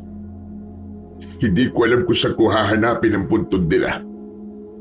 At kung merong taong nagmalasakit sa kanila, halos gumuho ang mundo ko ng mga sandaling yun. Ang dating kumpleto kong pamilya, ngayon, mag-isa na lang ako. Pagbabayaran ng mga aswang na kalimunan ang ginawa nila sa inyo. Isinusumpa ko. Hindi ako titigil hanggat hindi ko sila napapatay. Dala ng labis kong galit, pinagsasasaksak ko ng itak ang lupa hanggang sa masira ang hawakan nito at dumugo ang kamay ko dahil sa talim. Pero baliwala yun dahil mas masakit ang mawalan ng pamilya. Mas masakit na wala man lang akong nagawa para iligtas sila, samantalang ako ay buhay pa rin. Kaya naman tumayo ako, nakuyom ko ang mga kamao ko at pinunasan ko ang mga luhang umaagos sa pisngi ko. Matagal akong nanatili sa lugar na yon habang tahimik lang akong nakatingin sa bahay. Nang lumiwanag ang paligid, saka ako naglakad pabalik sa baryo ng Santa Ines. 2 oras akong naglakad habang wala sa sarili. Ang dugo naman sa kamay ko ay hindi ko napapansing pumapatak sa daan na nilalakaran ko. Tuluyang namanhid ang katawan ko sa sakit na nararanasan ko. Pagsapit ko sa gitna ng palayan, natanaw ko sina Jessie at Barok. Nag-aani sila ng palay. Nang makita nila ako, agad silang lumapit sa akin habang nakangising nakatingin sa mga sugat ko sa katawan. Naman ang 7 tipaklong, oo. Narito ka na naman. Hindi ba't sinabi ko na sa'yo na wag mo nang ipapakita ang pagbumuka mo? Teka, tol. May sugat siya sa kamay, oh. Mukhang may ginawa siyang kabalbalan, ah. Mag-iingat ka. Baka tuyuin ang utak niyan at masaktan ka niya. Ang sama rin makatingin sa'yo, oh. Hindi ako natatakot sa kanya. Pumapatol ako sa baliw. Hoy, ba't di ka nagsasalita, ha? Saan mo nakuha ang sugat mo? Aba, matigas na yata, tol. Hindi na natatakot sa'yo, ah. Ni ayaw sagutin ang tanong mo. Umalis kayo sa harapan ko. Aba, galit ang baliw na to, ha? Bakit ba? Hindi ba nahuli yung paru-paro mo? Mas pinili kong manahimik habang tinutulak ako ni Jessie sa balikat ko. Hinayaan ko siyang saktan ako hanggang sa mawalan ako ng balanse. Bumagsak akong paupo sa lupa at mabilis akong tumayo. Naglakad ako sa ibang direksyon pero hinarangan naman ako ni Barok. Tol, hindi ka pinansin, ah. Saka hindi siya tumitingin sa atin. Bakit kaya? Baka naman natuluyan na. Natuluyan nang maging baliw. Tama ka. Mukha siyang ewan, eh. Kaya siguro wala siyang pamilya dahil hindi nila matanggap na baliw si Ramon. Dahil sa sinabi ni Barok, tumalim ang tingin ko sa kanya. Napakuyom ang kamao ko at labis ang pagpipigil ko sa galit ko. Dahil kung lalabanan ko sila, baka kung ano lang ang magawa ko. Hindi naman yun nakaligtas sa paningin ni Barok, kaya itinulak niya ako at muntik na naman akong bumagsak sa lupa. Pero imbis na pagsalitaan ko sila ng masakit, nagpanggap na lang ako na para bang nawawala sa sarili. Umalis na lang kayong dalawa sa harapan ko. Alam niyo, yung paru-parong hinuli ko, pinugutan ko talaga ng ulo. Kasi alam niyo ba, mukha silang halimaw, eh. Ano? Ano ba pinagsasasabi mo? Pambihira ka naman, Barok, ko. Huwag mo sabing magpapadala ka sa sinasabi ng baliw na yan. Hindi, maniwala kayo. Totoo sinasabi ko. Marami sila. Tapos yung bahay ng bubuyog, naku, pinagtulungan silang atakihin ng mga paru-parong mukhang halimaw. Kaya ayun, iniligtas ko sila. Kaya nga nasugatan ako sa kamay, eh. Tignan nyo, ang lalim nga. Pambihira. Malala na ang tama sa utak nito. Bakit? May butas ba ang ulo ko? May paru-paro na rin? Ang alam ko kasi, yung pumasok sa ulo ko, mukhang tutubi, eh. Kamukha mo pa nga yung isa eh. Hoy ikaw, kung nababaliw ka na, huwag ka naman damay ha. Lihim akong napangiti nang makita ko ang reaksyon sa mukha ng dalawa. Napaniwala ko silang nababaliw na akong talaga. Pero bigla na lamang silang tumawa, kaya napatitig ako sa mukha nila. Ang galing! Nabaliw na talaga si Ramon! Sa wakas, may paglalaruan na talaga tayo. Teka, anong gagawin niyo sa akin? Mas lumapit sila sa akin habang nakangisi. Akala ko talaga gumana na ang plano ko. Yung pala, mas lalo silang matutuwa. Hinawakan nila ako sa tigkabilaan kong mga braso. Gusto ko mang magpumiglas, ngunit malalaman nilang nagpapanggap lang akong baliw. Kaya hanggat kaya kong magtiis, sinakyan ko ang binabalak nila sa akin. Dating gawi ah. Itali natin siya sa punong maraming langgam. Nako, masaya to. Abay, bilisan natin. Baka mamaya may makakita pa sa atin eh. Kinaladkad nila ako, ngunit nagpumiglas ako. Hindi sinasadyang naitulak ko si Jessie. Bumagsak siya sa lupa, pero mabilis din siyang tumayo. Lumapit siya sa akin at pinagsususuntok niya ako sa mukha. Hayop ka! Lalaban ka na ha? Pinagtulungan nila akong suntukin sa sikmura. Wala silang pakialam kahit saan ako tamaan. Kahit gumugulong na ako sa lupa, ay hindi pa rin sila tumitigil. Pero dahil may kalmot na ako sa likod, natigilan sila ng dumugo yun. Itinayo nila ako at hinawakan nila ako sa tigkabilaan kong balikat. Kaya nahawakan din ng mga ito ang sugat ko sa balikat mula sa kuko ng kalibunan. Binitiwan nila ako at nagtatakang napatingin sa akin. Bakit marami kang sugat? Bakit, tol? Sa likod, sa kamay, at sa balikat niya. May mga kalmot. Teka. Akala ko ba gasgas lang ang dahilan ng dugo sa damit niya? Hindi, tol. Alam ko, malalim ang sugat niya dahil nahawakan ko. Pero bakit hindi siya nasasaktan? Ganyan siguro kapag baliw, wala nang pakiramdam. Mabuti naman at alam mo, Jessie. Ang baliw, wala na talaga halos pakiramdam. Iiyak pero saglit lang. Pero ang baliw kapag nagalit, pumapatay din. Kitang-kita ko ang takot sa muka ni na Jessie at Barok nang sabihin ko yun. Magsasalita pa sana sila nang biglang dumating si Tatang Elias. Tumigil kayo! Anong ginagawa niyo kay Ramon? Hindi na kayo naawa sa kanya.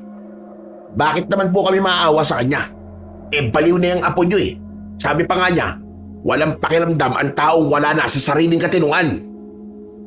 Tumigil na kayo! Tsaka bakit may sugat ang katawan ni Ramon? Anong ginawa niyo sa kanya? Aba, malay namin dyan. Dumating siya na ganyan na eh. Ramon, ano nangyari sa'yo? Bakit ganyan ang itsura mo?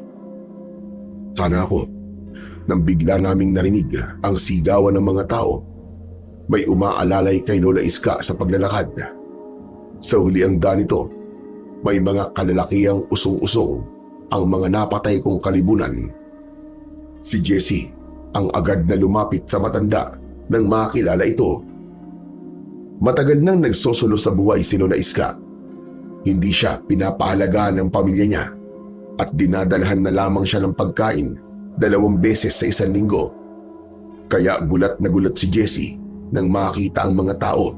Ako naman, umalis na sa lugar na yon at hindi ko na pinakinggan ang kanilang mga pinag-uusapan. Si Tatang Elias naman ay nagpaiwan at nakiusyoso na rin sa mga tao. Habang naglalakad ako pabalik sa bahay, abala pa rin ako sa pag-iisip ng maisasagot sa magiging tanong sa akin ni Tatang Elias. Pagdating ko sa kubo, agad akong pumasok sa loob ng silid ko para magpalit ng damit. Nilinisan ko rin ang sugat ko sa katawan at pagkatapos ay nagpahinga ako habang nakaupo ko sa gilid ng katre. Biglang sumagi sa isip ko ang sandatang ginamit ko bago ako nahulog sa bangin. Kailangan ko palang hanapin ang sinuwak ko. Ang huling natatandaan ko, hinahangad ng pinuno ng mga kalibunan ang sandata ko na yun. Napatingin ako sa labas ng silid ko nang marinig ko ang yabag ng mga paa ni Tatang Elias. Diretso siyang pumasok sa loob ng kwarto ko. Hindi pa ito halos nakakapasok sa loob ng silid nang nagsalita na agad ito habang titig na titig sa mukha ko. Gusto kong magsabi ka sa akin ng totoo, Ramon. Saan ka ba nanggaling? Kanina, nang magising ako, wala ka sa loob ng kwarto mo at ganyan na ang itsura mo. Tatang Elias, may nakalaban po akong mga aswang na kalibunan. Ano ka mo?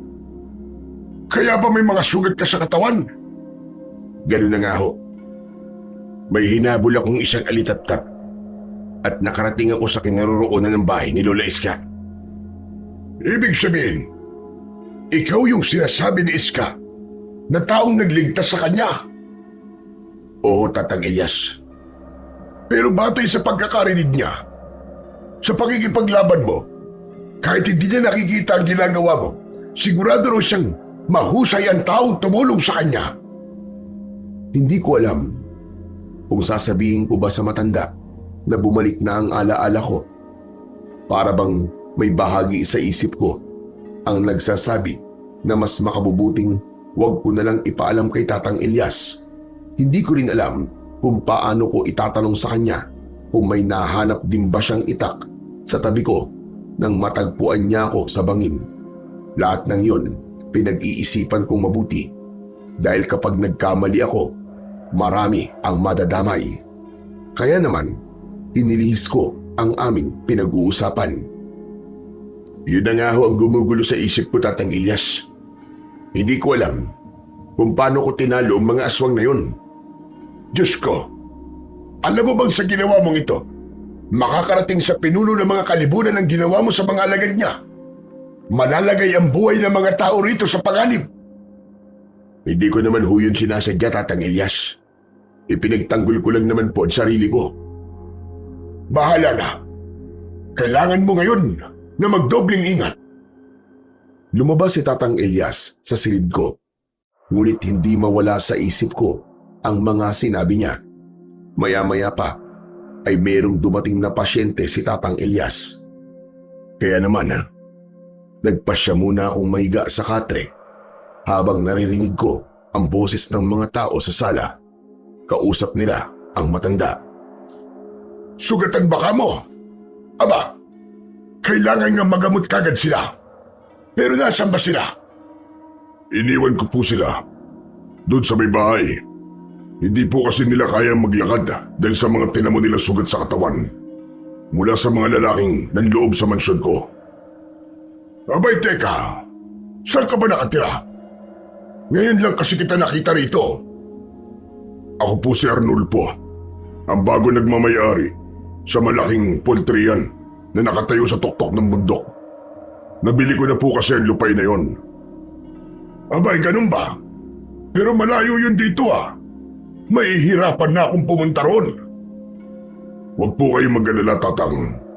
May sasakyan naman po tayo na kabayo. Kaya hindi po kayo mahihirapan sa paglalakad. Kung ganun, sige.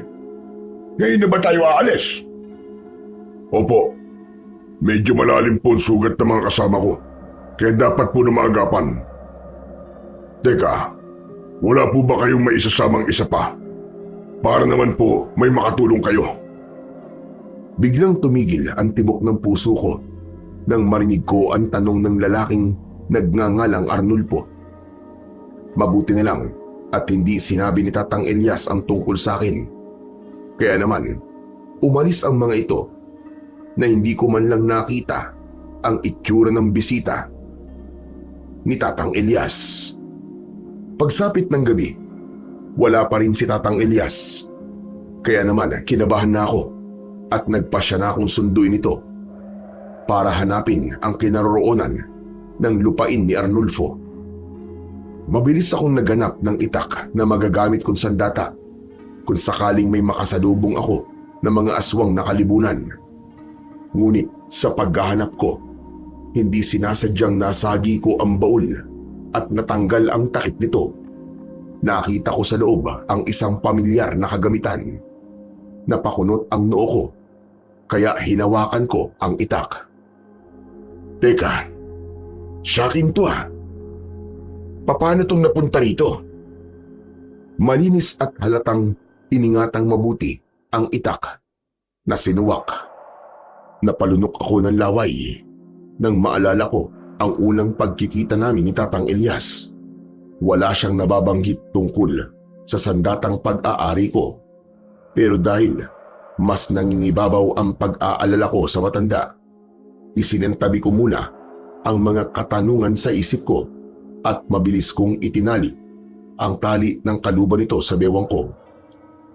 Agad akong lumabas ng bahay para sunduin na si Tatang Elias.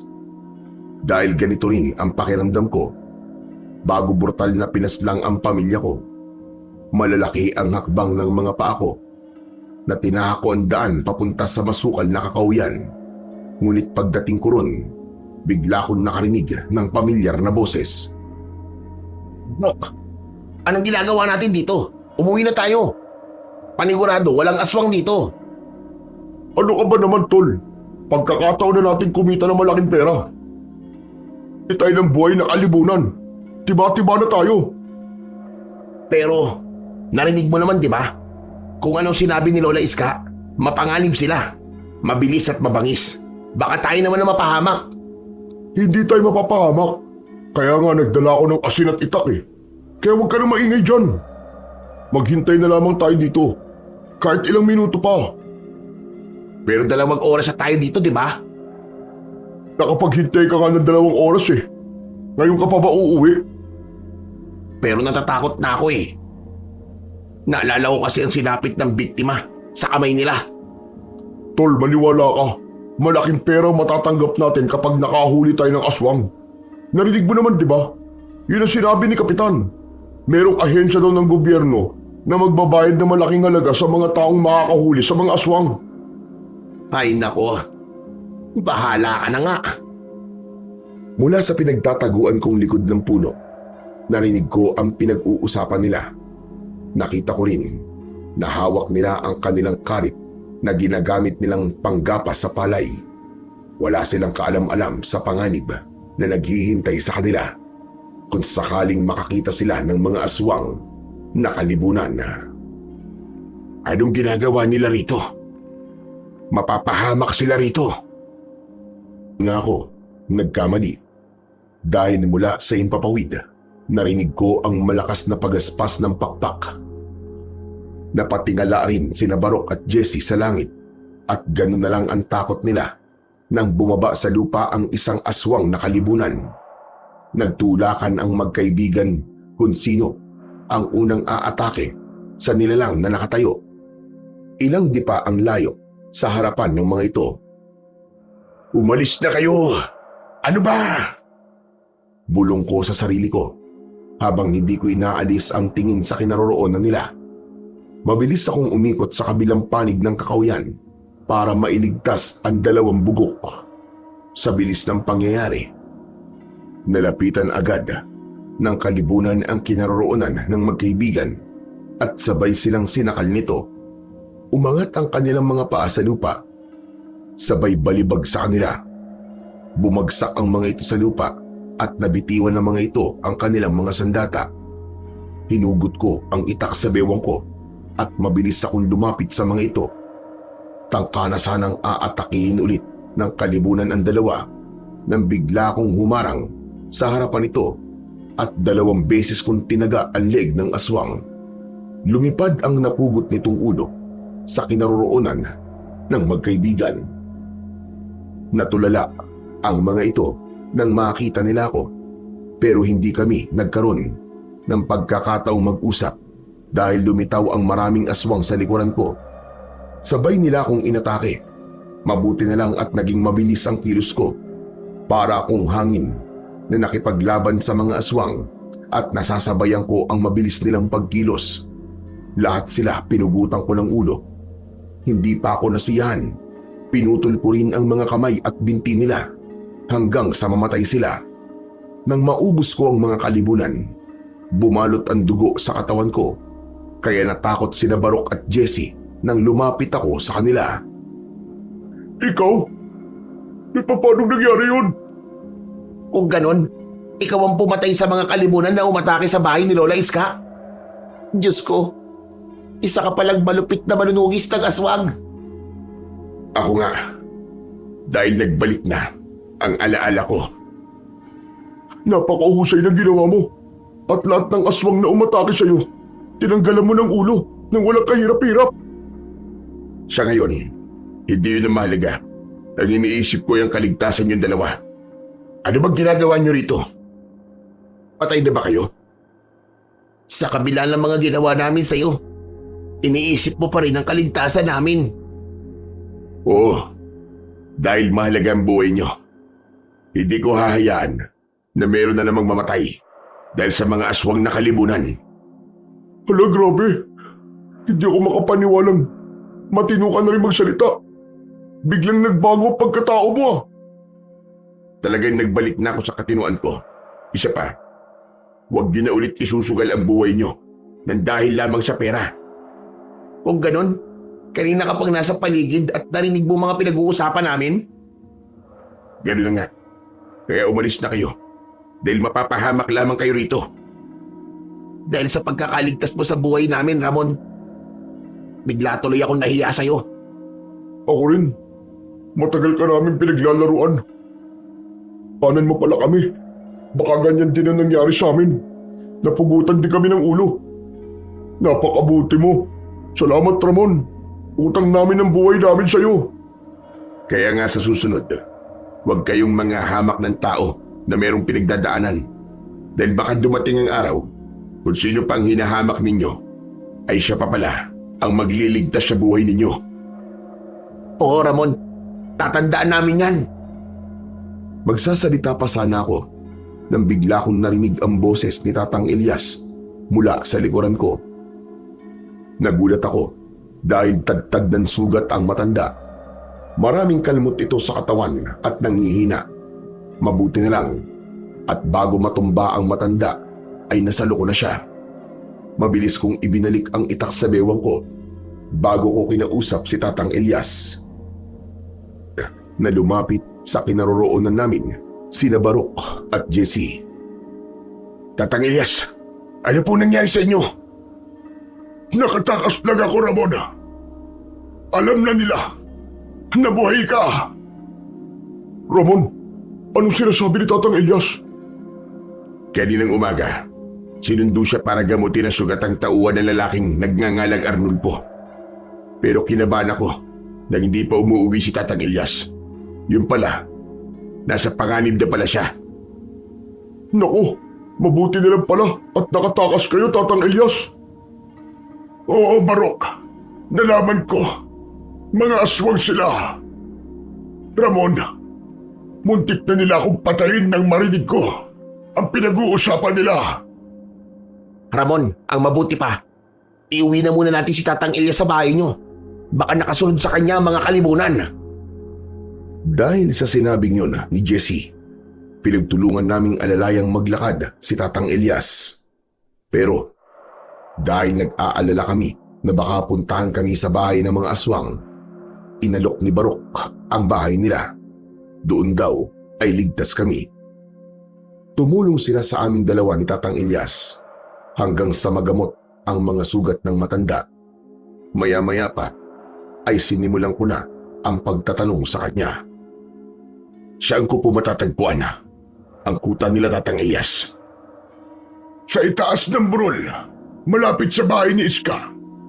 Ginawa nilang kuta ang nabiling lupa ni Arnulfo. Kailangan mapigilan sila sa pagsalakay sa baryo natin para hanapin ka. Ang ipinagtataka ko po, paano nila nalamang buhay pa ako? Dahil sa palatandaan ng pagpatay mo sa mga tauhan niya. Pinugutan mo ng ulo mga aswang, di ba? Tapos pinuputulan mo sila ng mga kamay at binti. Isang paraan ng pagpatay na tanging ikaw lang ang gumagawa. Napataklob sa bibig ang magkaibigan nang marinig nila ang sinabi ni Tatang Elias. Grabe! Isa ka pala talagang malupit na manunugis ng mga aswang, Ramon. Kaya nga delikado siya rito. Isa pa, nalaman ko na lumakas ang kutob ng pinuno ng kalibunan na buhay ka pa, Ramon. Dahil sa mga dugong pumatak sa lupa, mula raw sa dati niyong tirahan. Tama bang nagpunta ka roon? Tatang Elias, naalala ko, nagaling ako sa dati kong tirahan. Hindi mo sinabi sa akin na bumalik na pala ang alaala mo. Dahil ayoko na po sanang balikan ang nakaraan sa buhay ko. Pinatay ng mga kalibunan ang mga magulang ko, kasama ang asawa at anak ko. Kapag naaalala ko ang bagay na yun, para akong pinapatay ulit. Dahil sa mga ipinagtapat ko, mas lalong nakonsensya ang magkaibigan sa mga pinaggagawa nila sa akin noon. Hindi ko alam na ganyan pala kabigat ang nangyari sa'yo, Ramon. Kaya pala, halos mawala ka sa sarili mo. Patawarin mo kami, Ramon, ha? Humihingi rin ako ng pasensya sa mga pinagsasasabi ko sa iyo, Ramon. Handa kami tumulong sa iyo. Sabihin mo lang at sasamahan ka namin sa binabalak mong gawin sa mga kalibunan. Hindi na. Baka mapahamak lamang kayo. Pero kung hindi dahil sa iyo, baka patay na rin kami. Totoo sinasabi ni Barok. Handa kaming tumulong sa'yo, Ramon. Isa pa, iniligtas mo si Lola Iska eh. Kung hindi rin yun nangyari, hindi rin namin malalaman na malaki na pala ang pagkukulang namin kay Lola Iska. Mapanganib ang mga aswang na kalibunan. Lalo na kung kayo mismo ang pupunta sa kuta nila. Narinig ko na sa kabilugan ng buwan, gaganapin nila ang pagsalakay sa baryo natin. Kailangan maunahan sila. Kaya mas makabubuting dumito na lang kayo para magbantay.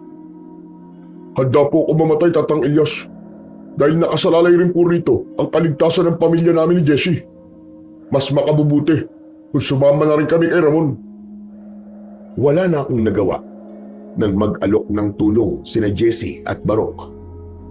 Kaya naman, pinag-usapan namin ang susunod naming hakbang para sugurin ang kuta ng mga aswang na kalibunan. Sa kabilugan ng buwan, susugod tayo sa kuta ng mga kalibunan. Ako ang bahala sa taong bayan para makatulong ang iba sa inyo. Tamang-tama pong naiisip niyo, Tatang Elias. Kaming tatlo ni na Barok at Jessie ang papasok sa kuta nila. Papatayin ko ang pinuno nila na pumatay sa pamilya ko. Kami naman ni Jessie ang bahala sa kanyang mga alagad. Mag-iingat kayong dalawa. Dahil hindi biro makakalaban ninyo. Mabuti itong si Ramon at sanay na siyang pumatay ng mga aswang. Layunin ko na ubusin silang lahat nang wala ng kalibunan pa ang pumatay sa mga tao. Sang-ayon ako sa sinabi ni Ramon. Hindi tayo magtitira ng mga kalibunan. Gagawin namin ang lahat ni Barok para matulungan namin kayo na malipol ang mga nilalang na yon. Lahat ng susubok na lumabas sa kuta nila, itutumba ko. O siya, sige na.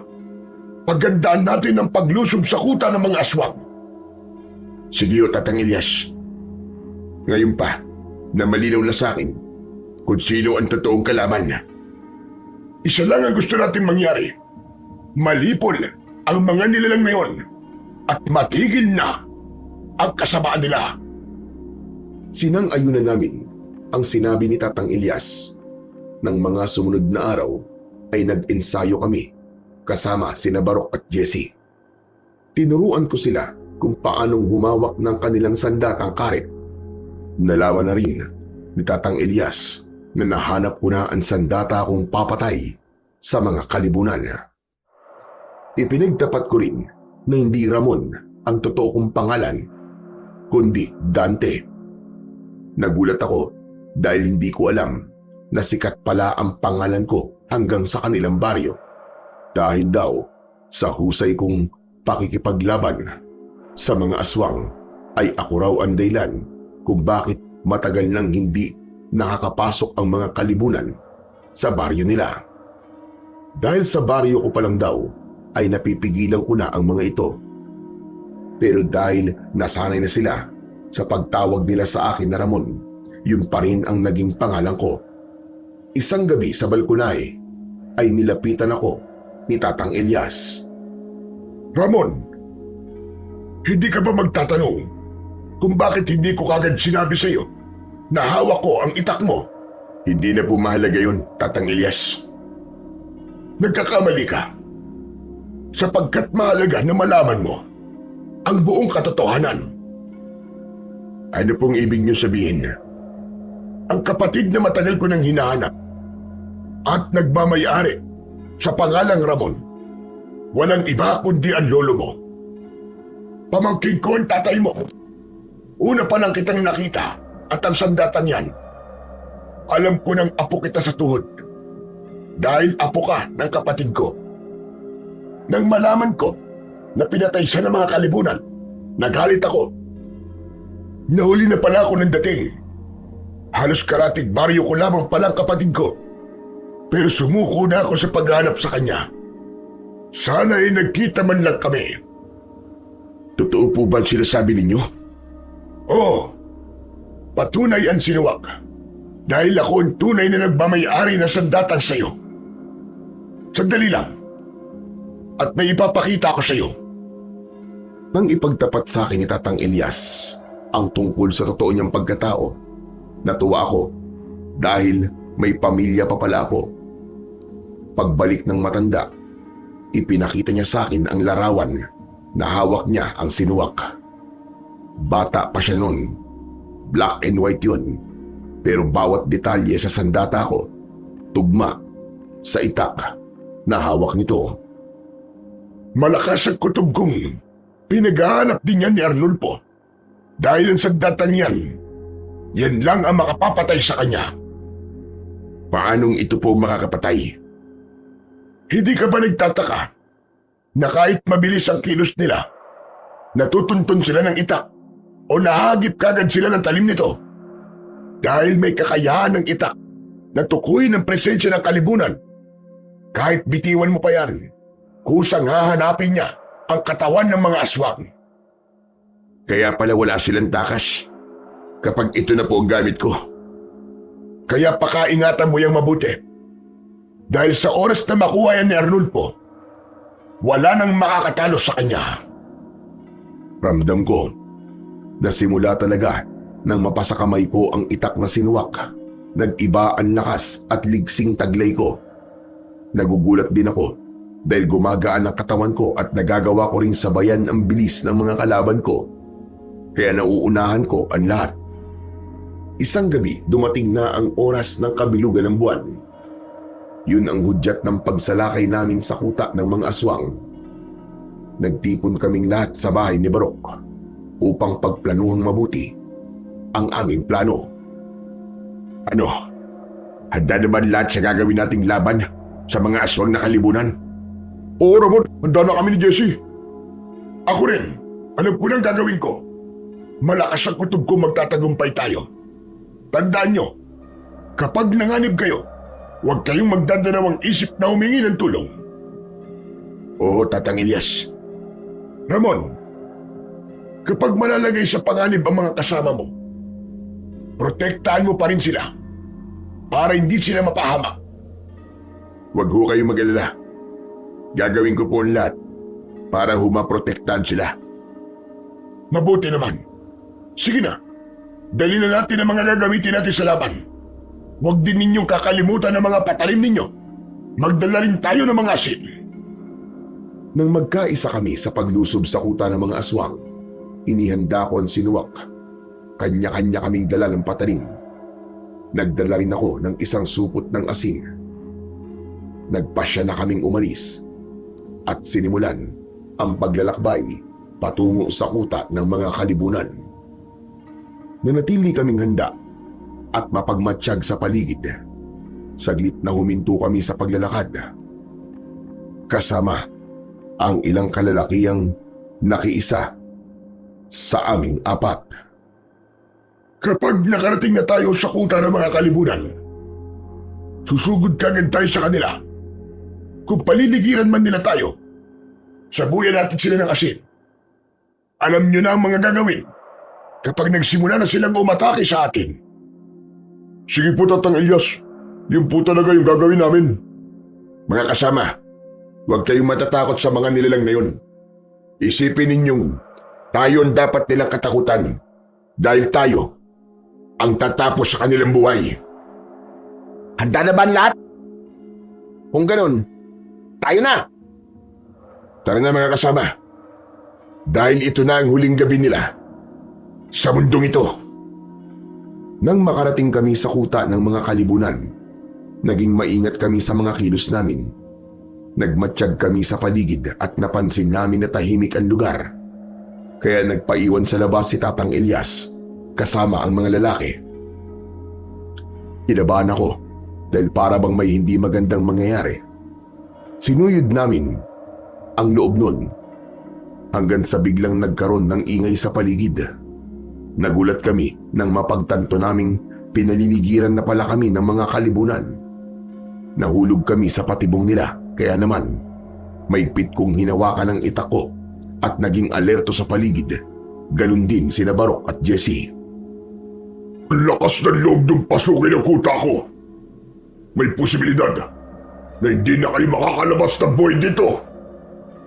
Hindi kami natatakot sa sinasabi mo, hayop ka! Talaga palang buhay ka pa. Hindi ka totoong namatay ng gabing inatake kita. Kung ganun, ikaw palang pumatay sa pamilya ko. Dahil pinatay mo rin ang mga magulang ko, kinuha ko lang ang tubo. Isa pa, hindi ako titigil hanggat hindi ko nakukuha ang sinuwak sa'yo. Hindi mo ito makukuha sa akin. Pagbabayaran ninyong lahat ang pagpatay niyo sa pamilya ko. Umisi ng nakakaloko ang aswang at napatingin sa itak ko. Marahil ay naisip niyang madali lang niyang makukuha sa akin ang sandata ko. Sa pagkakataong yun, lumapit na kami sa isa't isa. Dahil sinugod na kami ng mga kalibunan. Walang ano-ano, sunyas naman si Arnulfo sa mga alagad niya.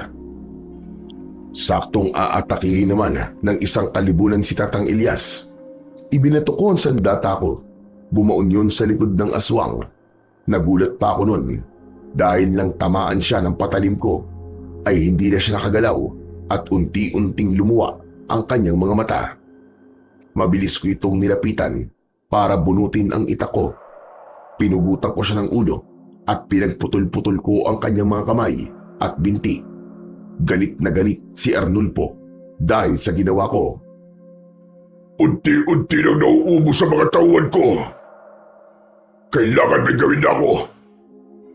Salubungin ang lahat ng mga lumalapastangan sa huta natin! Napatingala kaming lahat nang dumating ang ibang mga kalibunan mula sa Himpapawid. Isa-isa silang bumaba sa lupa para protektahan ang kanilang pinuno. Ano? Nasaan ang tapang ninyo? Matapang ka lang dahil marami kayo. Pero wala tala sa mukha mo na natatakot ka na. Hindi ako natatakot sa inyo. Tsaka humingi ka rin naman ng tulong sa iba, hindi ba? Kaya parehas lang tayo.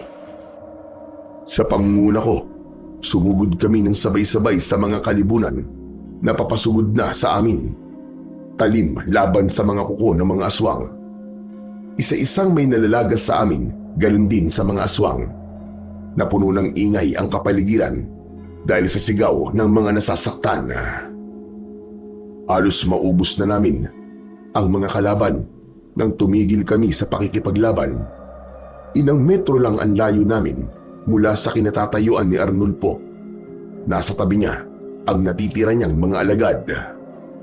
Hindi ako makakapayag na lumabas pa kayo rito ng buhay. Huwag ka na magmayabang sa amin. Dalawa na lang ang alagad mo natitira. Dalawa sila, oo. Pero katumbas nila ay isang batalyon. Pwes, subukan natin na magkaalaman na kung sino magwawagi. Matirang matibay. Pinagtulungan naming tatlo ang natitirang mga kasamaan ni Arnulfo. Nagulat ito nang mapansing naging mas mabilis ang kilos ko. Tapusin na natin sila! Dahil sa tindi, ng galit ko sa mga aswang. Nag-init ang pakiramdam ko at hindi ko na makontrol ang sarili ko. Inundayan ko sila ng taga sa liig. Bago ko hinarap ang pinuno ng mga aswang na kalibunan na si Arnulfo, unang pagtaga ko na iwasan niya at gumanti siya sa akin. Tumama yon sa dibdib ko. Pagkatapos, sinundan niya ng sipa sa sikmura ko. Nang kakagatin niya na ako, umikot ako at dalawang magkakasunod kagad na taga ang ginawa ko na tumama naman sa likod niya. Hindi maaari ito. Hindi ko mapapagaling ang sugat ko. Pagbabayaran mo itong hayop ka. Kulang pa yan sa ginawa mo sa pamilya ko. Pati na sa mga taong biniktima mo. Ito ang sa'yo. Mamatay ka na! Ang leg ko, may sugat na rin. Napakasakit. Papatayin kita! Galit na umatake sa akin ang pinuno ng mga aswang. Bara-bara ang ginawa niyang pag-atake sa akin. Sa huling paglapit ko sa kanya, itinara ko ang itak sa leeg niya. Ubod lakas ko yung tinaga hanggang sa tumalsik ang kanyang ulo. Naiwan ang kanyang katawan na bumagsak sa lupa habang tumitilamsik ang kanyang dugo. Lumapit ang mga kasama ko at pinagtulungan nilang lahat na durugin ang walang buhay na katawan ng aswang. Nilapitan ko pa ang ulo ni Arnulfo at nakita kong nakadilat pa ang kanyang mga mata. Yan ang nababagay sa mga aswang na katulad mo. Tapos ka na ngayon. At kailanman ay hindi ka na mabubuhay pa. Diablong buwang ka. Naramdaman ko ang paglapit ni Jessie at Baruch sa akin. Ganon din ang mga kasama ni Tatang Elias. Bago namin nilisan ang lugar na yon, pinagtatatagaan namin ang kanilang mga binti at braso. Lahat ng mga nilalang na iniwan naming pugot ang ulo. Saka namin sinunog ang kuta ng mga aswang na kalibunan. Pagkalipas ng maraming taon, wala ng aswang ang nambibiktima sa mga tao. Nagkaroon na rin ako ng sariling pamilya at tumigil na rin ako sa pagtugis sa mga aswang. Napatunayan ko, tutulungan ay malakas sa sandata laban sa puwersa ng mga kalaban. Kaya naman, walang masamang nilalang ang magwawagi kung mas marami ang puwersa ng kabutihan. Dahil ang Diyos ang una nating kakampi laban sa kasamaan. Hanggang dito na lamang po ang aking istorya. Lubos na nagpapasalamat, Ramon. Maraming salamat po sa walang sawa niyong suporta at pakikinig sa aking mga YouTube channel na The Voice Addict at mga kwento ni Apong Isaac. Hanggang sa muli at pagpalain po nawa kayong lahat ng Diyos na may kapal.